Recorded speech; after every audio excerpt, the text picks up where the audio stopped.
Comic Army, welcome to New Comic Book Day. Hope you're doing well. My name is Chris. I'm the comic vet.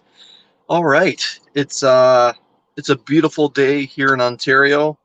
It's 20 degrees Celsius. That's somewhere in the 70s for those of you who are living in the United States. I hope the sound is well on this. I don't have a mic. I'm just speaking freely. Let's just give a quick shout out to those that have joined me already. My friend Mark, Legion of Comics, hope you're doing well, my man. Presuming you're probably listening as opposed to watching. I know that you're working right now. And yes, everyone, we are Legion. My other good friend, Ryan, from beautiful Texas. Hope you're doing well, my man. And let's continue on. I got a couple more people just popping up in the chat. Let me spotlight them. Flash by Night, hope you're doing well, man. Your corner of the world. Captain Comics, what up, Comic Army? Hope you're doing well. James Willie, my brother from the other side of Canada, out on that left coast. Hope you're doing well. It's probably, what, bright and early in your corner of the world, 9:30-ish, I'm kind of guessing, maybe 10:30. The whole time zone thing, it's still something that's kind of above my head, I'll be honest. So the reason I've gone live today, as we all know, that it's a wonderful day of the week. I never thought I would say that about Wednesday. I was never a big fan of Wednesdays. Personally, I hate Tuesdays the most. I find Tuesdays harder than Mondays. But, you know, for those of us that enjoy comic books, reading, collecting, the whole nine yards, New Comic Book Day is kind of like Halloween. It just keeps happening and happening every day of the week. Or, pardon me, it has one day every day of the week. But, yeah. Let's see. Flashes threw it up. His corner is a little warmer than everyone else, but all is well. Glad to hear that, my man. It's a beautiful day here. I really mean that. There's not a cloud in the sky. It is a little breezy, which is nice for those that work in the manufacturing sector. Yeah. Let's see what else we got. Comics Lounge. Hope you're doing well, my man. On the other side of that beautiful border that we share. Hump Day. And Missing Link Station, hope you're doing well. Yeah, it's like I was just saying, it's a beautiful day here. I'm not necessarily stalling for for people to come in. I'm just appreciative. Last week or so here in Ontario, we went through a heat wave, and I know for those that in the United States are thinking, what, a heat wave in Canada? Yes, you know, it doesn't snow year round around here. That's more just, you know, a silly myth than anything. But yeah, it was as most Americans would recognize, high 80s, low 90s. Some of you may not consider that a heat wave, but when it kind of shifted from late winter, a couple days of spring, and then hardcore summer, for those that work the afternoon shift like myself, that heat came on really quick, and some of us weren't prepared. And I'll be honest, a lot of the COVID weight, you know, kind of is keeping me a little bit warm. But all right, let's get into some of these books that I picked up. All right. Again, I'm going live right from outside my LCS. I could actually probably put my window down here and touch the side of the LCS building that's here. I'm kind of parked in the shade just because, like I mentioned a few moments ago, there's no cloud in the sky. And if I were to go, you know, into the sunshine, which is essentially over here, well, that's where the LCS is. Over here is the sunshine. It would be nothing but J.J. Abrams, you know, light streaks and light flashes. Okay, so I see some people are talking about the cover of the week. I'll be showing you that particular cover of the week. For those of you that generally watch my New Comic Book Day pickups, which I generally throw every Wednesday, unless there's some sort of issue here at my LCS, and I kind of back it up on a Thursday, I lead off with the Independents. And the independent that I'm going to lead off with this week is from Image. This particular book, issue 1, was my hot pick last month. I enjoyed this story, so I decided to keep going with issue number 2. This is Time Before Time. It's a story similar to what the movie Looper was, where a crime syndicate has their hands on a bunch of time machines, and if you have enough money, you can pay the syndicate, and they will ship you off back in time to a different era. And yeah, when the two main characters decide that they've had enough of their lives and they're going to steal a time machine, things kind of go sideways, especially for one of those characters. I'm not going to spoil anything else. It is an interesting story. There was a variant for issue number 1 from the late John Paul Leon. If you didn't pick it up, maybe you want to pick it up. It may still be at your LCS. I did pick up that particular variant. Rest in peace, Mr. Leon. And yeah, Time Before Time, issue number 2.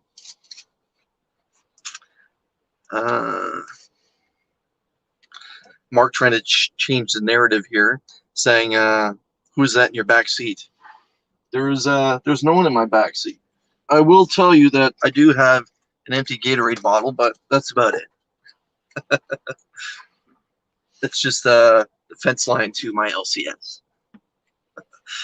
Okay, on to DC, and I see a couple people speaking about the cover of the week, and we all know that I do have a lot of admiration for Jenny Friesen's work, and the book that we're talking about is Catwoman issue 32, the B cover. Here is said B cover. Zoom in a little bit here for you guys. This is issue 32 of Catwoman, brought to us by Rom V. It is the Friesen cover. I do enjoy Catwoman here. I kind of thought the background is a little bit not necessarily her style. Maybe it was a little bit rushed. Anyways, it's just kind of paint flicks, neon green on top of purple. But again, it's a beautiful cover. And Rom V has been writing very, very well when it comes to Catwoman. Let's just spotlight a couple other.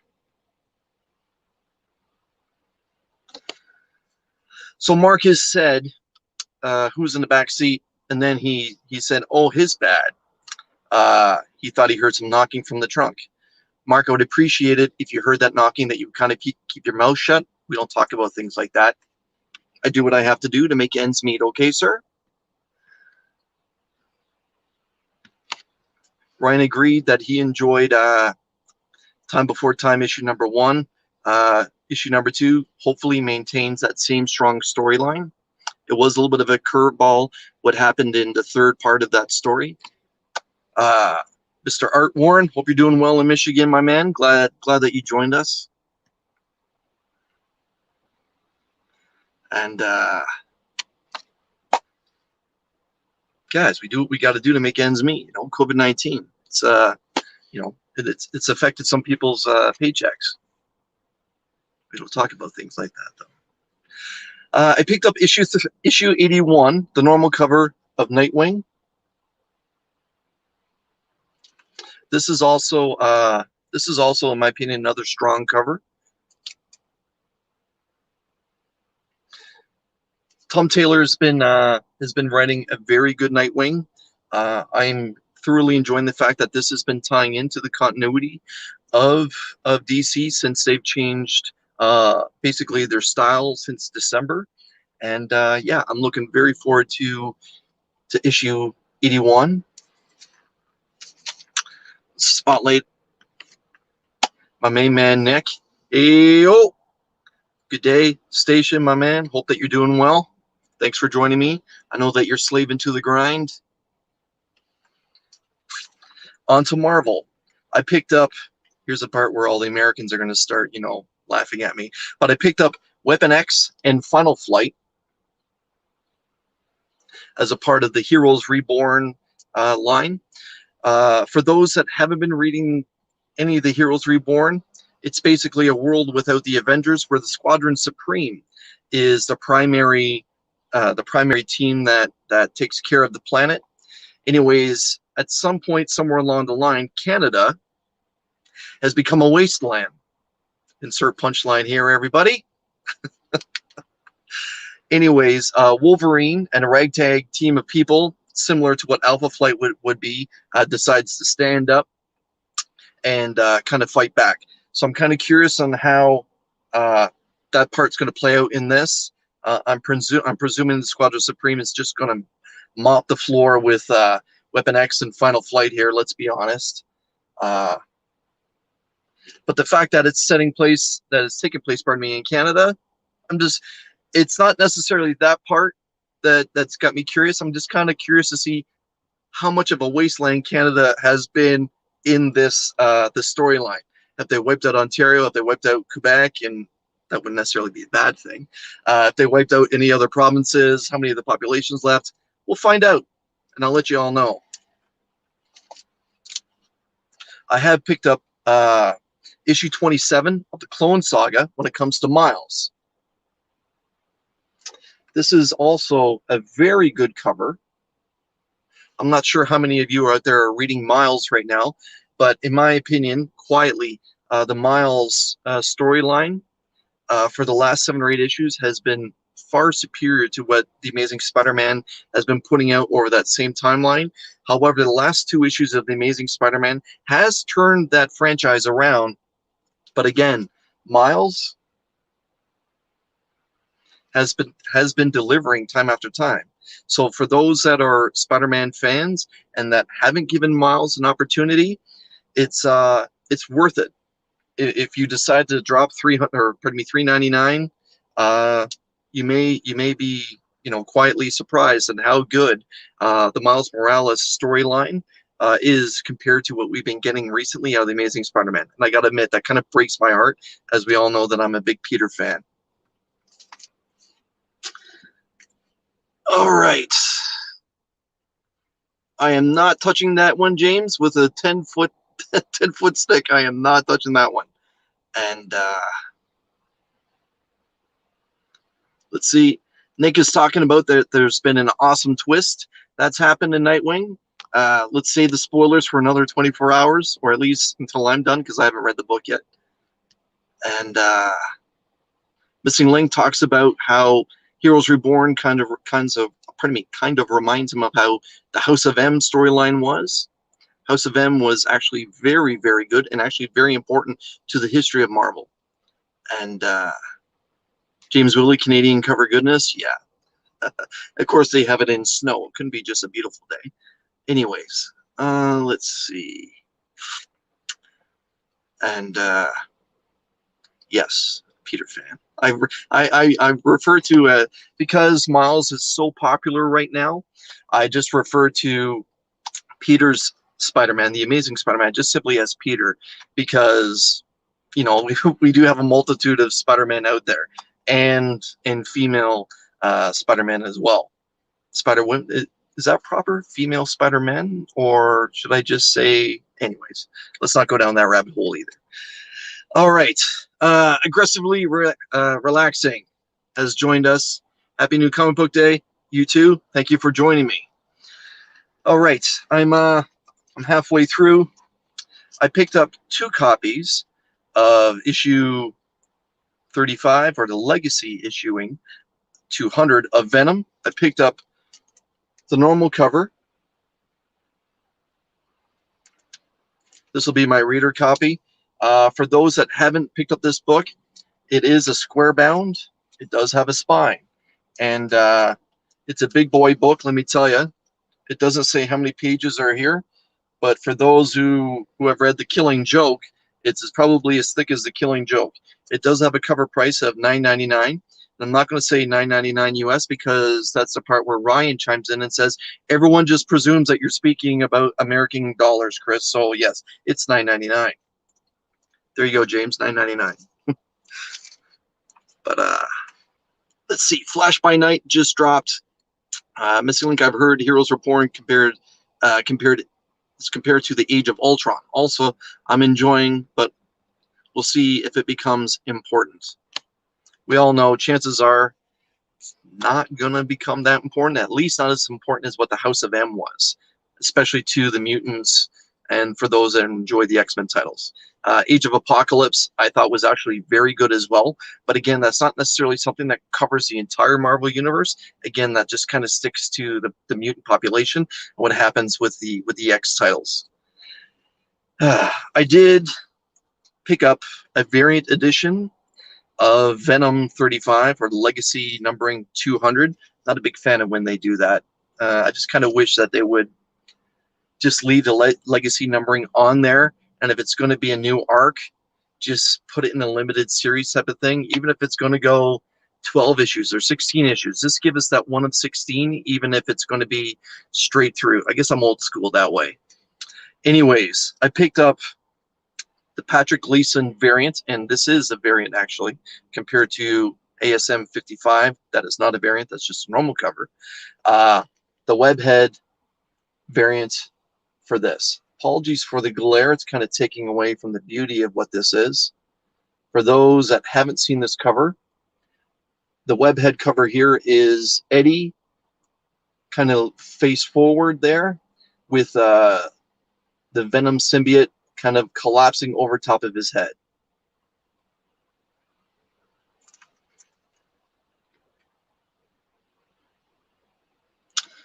All right, so Ryan just dropped. I wasn't even going to do that today, but since you brought it up, yes, Chris, your audience assumes that you mean American dollars, not Canadian dollars, or those off of Australian dollary dues. Here's the thing about the Australian dollary dues. So for those of us that live here in Canada, a lot of people say, you know, what's your dream vacation? A lot of Canadians say that they would love to go to Australia. It's not necessarily because Australia is beautiful, or maybe that it's somehow close to what Canada is because they're a part of the monarchy. You know, it's because the Canadian dollar is worth more than the Australian dollar. And so it's kind of like how how Americans come up here to Canada so they can spend their money knowing that, you know, the American dollar is worth more here and they can probably get some more things. And that's how Canadians feel about going to Australia, until the Canadians look up the price of flights, and then the whole idea of going to Australia is off the map. And then we just end up going to into the United States anyway. Okay. So yes, the Patrick Gleason variant, the Webhead, there's a good one right there.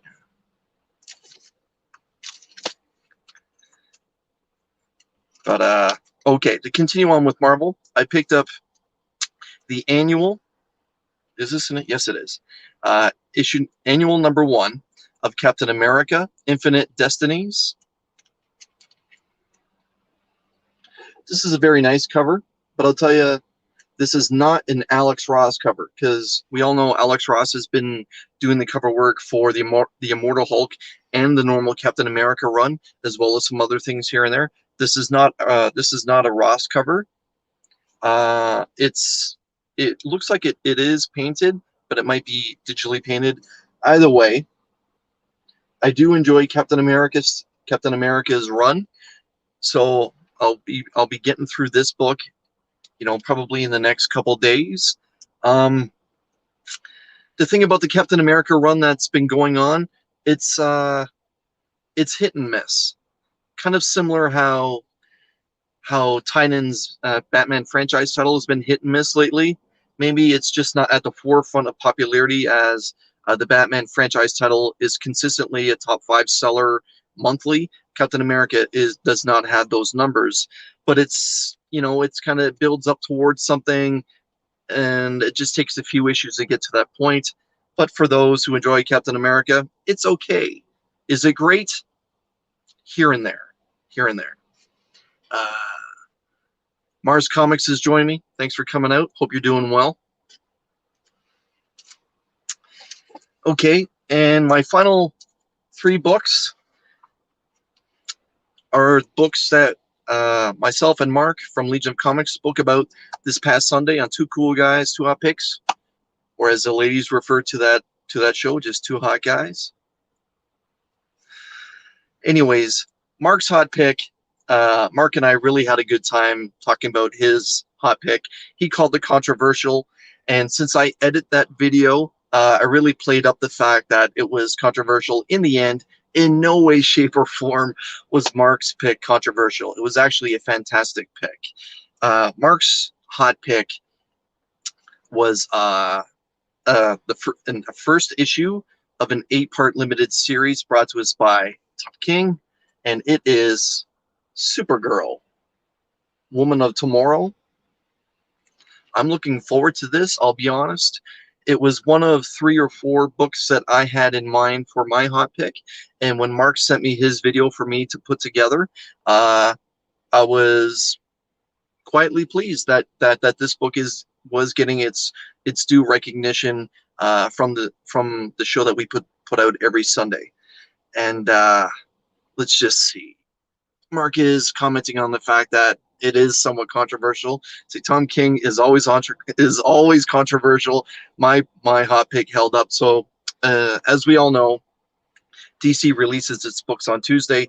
Mark does go to his LCS in Augusta, Georgia, and picks up his DC books bright and early on Tuesday and powers through them whenever he has an opportunity on Tuesday. And he actually goes live to talk about those books that he picks up. And then I believe he generally goes a little bit later in the week to pick up his indies and his Marvel stuff. But Ryan's commenting as well. Oh my God, it was easily the most fire book of the week, and I'm still have to read a couple more. But other than Ultra Mega, I can't imagine another book taking that top spot. Well, sir, let's talk about that. Again, Mark's hot pick, Supergirl, Woman of Tomorrow, brought to us by Tom King. It is a limited series. Mark from Legion of Comics always says Tom King does better writing when he has a closed format series. So what I mean is a limited series as opposed to an ongoing monthly. I generally agree with that, and we'll see. If this book is as good as what both Mark and Ryan are saying right now, I'll be definitely picking up issue 2. If not, well, at least I have a book to get autographed if I ever have a chance to meet Mr. King. The book that I literally just read, sitting in the parking lot of my LCS, was my hot pick from this past Sunday, and it's brought to us by, you can say it with me, my fellow Canadian, Keanu Reeves and Matt Kent. Let's be honest, Matt Kent is doing this, is putting it together, and is Berserker 3. I am not going to spoil this book, but I really, really want to. Let me tell you, if Berserker is a guilty pleasure for you as a reader, this book delivers hand over fist. It is excellent. If this book is, if you enjoyed issue 1 and issue 2, this book is just continuing on that saga of, you know what I want to say, but I'm going to leave it to that. But my hot pick, this is my reader copy. Like I said, I have gone through it sitting here, and I thoroughly enjoyed it. The book kind of delivers as two acts. I'm just going to leave it at that. Again, I really want to get into it, but I don't want to spoil it, as I know that this book was released today. Some of you may be fortunate enough, if your LCS owner is really cool and let you have it yesterday. Now, my LCS did have some variants.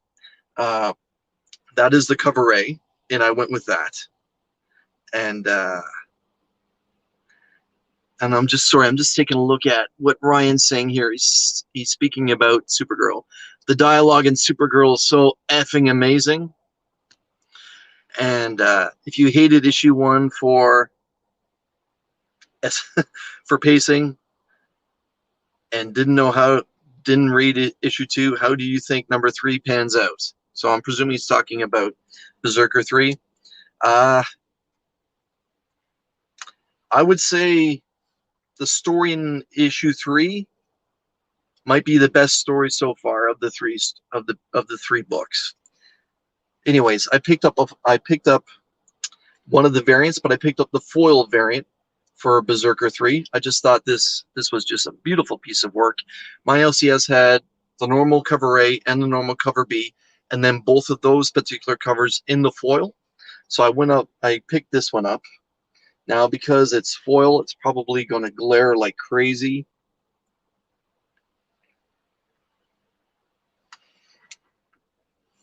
Again, apologies for the glare on this, but I really, really liked this particular cover. I'm not sure who the cover artist is. I don't really want to open it up and get fingerprints all over it, but I'm presuming somebody in the chat knows who did this cover. But again, Berserker 3 was very, very good. Again, it's killing me not to tell you what happens in it. But again, I feel the book delivers in 2 different acts. And yeah, if you liked issue 1 or issue 2, issue 3 is fantastic. And I would safe to say that I feel issue 3 is probably the best of the lot so far. And I never thought I would say that. I thought that Berserker was just going to be, you know, just a gimmick book where a celebrity kind of tied their hand to it, and just to get out there and sell a bunch of books and just do a quick cash grab. And that doesn't seem to be the story right now. Although, you know, issue 1 did have a multitude of variants, so I guess the cash grab part happened there. But the book has been delivering so far as a guilty pleasure. I'm not going to say it's great in-depth writing or anything like that, but if you just like fun books, Berserker 3 is a pretty fun book. All right, let me just recap the books that I picked up today, and then I will let everyone go enjoy their day, as I do know that it is the middle of the afternoon, and for most people it is their lunch hour. Berserker 3, which I've just been talking about for a few minutes, the foil variant of what I believe is cover B. The foil is just way too much. My good friend Mark from Legion of Comics, his hot pick from the week was issue 1, Supergirl, Woman of Tomorrow. Captain America, the annual #1. Continuing the Infinite Destinies, which I believe this is part 2 of, or this continues where the Iron Man annual left off with the Infinite Destinies. The Patrick Gleason variant webhead cover for Venom 35, Legacy number 200. Again, it's a square bound book with a spine. This is my reader copy of Venom 35. So long, Donny Cates.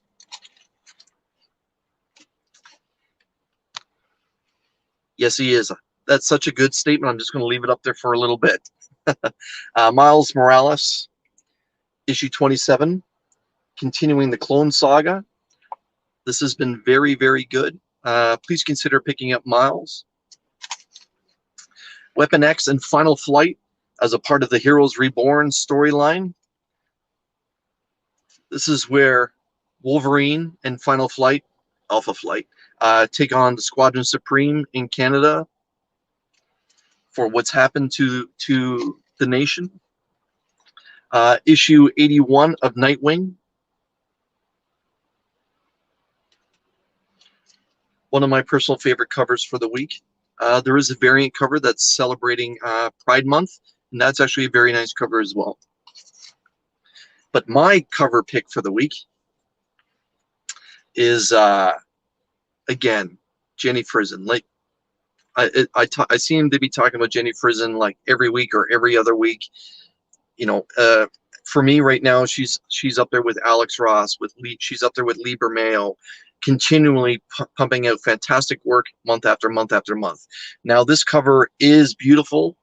The background I'm just kind of meh on, just because it seems to be just ink blots, and I would prefer either it just be a white cover or black cover. Doesn't necessarily need to go the way that they did with this cover. But again, if you look at the artwork itself, Catwoman herself, it is stunning. This is the B cover for Catwoman. Some Rom V goodness.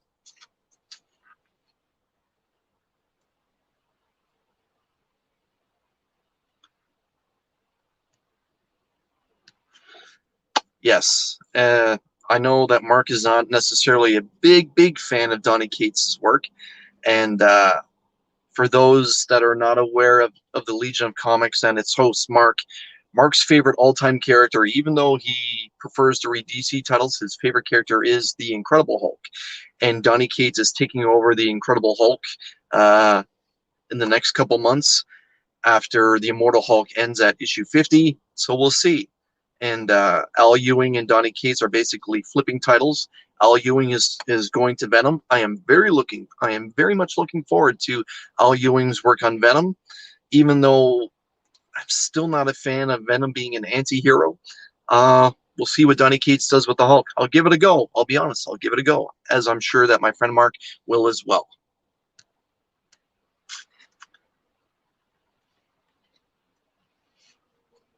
We know the truth. He doesn't read Venom. But yes, Al Ewing has been doing a very, very good story. And I'll be honest, the Hulk from 10,000 years ago, the one that that short story, or pardon me, the one-shot story that we had last month of said Hulk, I really hope that it gets its own month, and I would like to see Al Ewing at the helm of that. I really think it could be, even if they were to turn it into a 12-issue limited series, with that Hulk from 10,000 years ago, we could have that Hulk going up with many characters that continuously exist in the Marvel Universe, i.e. Phoenix, Ghost Rider, Black Panther. We could have him dealing with Odin or anyone from Asgard. As we know, Asgardians live for a very long time. Maybe I should contact Marvel and write my own Hulk story. Anyways, all kidding aside. Let's see. I am a big fan of the Fantastic Four. I'll be honest, I don't remember seeing it on the shelf. Maybe if it was released today, I perhaps may have to check out a different LCS. And yeah, I do thoroughly enjoy the Fantastic Four. And the last book I'll show you is a book that I spoke about earlier, and Ryan from the Cosmic Campfire, he briefly spoke about it as well. And it is Time Before Time. This is issue number 2 from Image. Issue number 1 was a very good read. I'm not going to say it was a lighthearted read. It was a very serious storyline. And again, if you enjoyed the film Looper, or if you enjoy time travel, but it's not that heavy, or it's not that heavy in its complexity, how it deals with time travel. It's just simply traveling from one particular year back to another year this way, as opposed to going this way. If you understand what I'm saying. Anyways, Time Before Time, issue number 2. If that book continues, if this book delivers the way that the first issue did, I will pick up issue number 3. If it kind of trails off and it's not as good as what issue 1 was, I'll probably leave it on the stand next month. And that's all I got. So for those of you who have been watching this stream today, I'd like to say thank you very much. I greatly appreciate it. That's it. If you haven't subscribed, please consider subscribing. Please hit that like button. If you're watching this on the replay, please leave a comment. Let me know what you think. If there's anything that you disagree with, or if there's anything that I missed out on, please leave it in the comments. I try to respond to every single comment in some way, shape, or form that gets left on all my videos. And again, friends, family, Comic Army, thank you very much for spending some time with me today. And yeah, until I see you again, Comic Army, take care.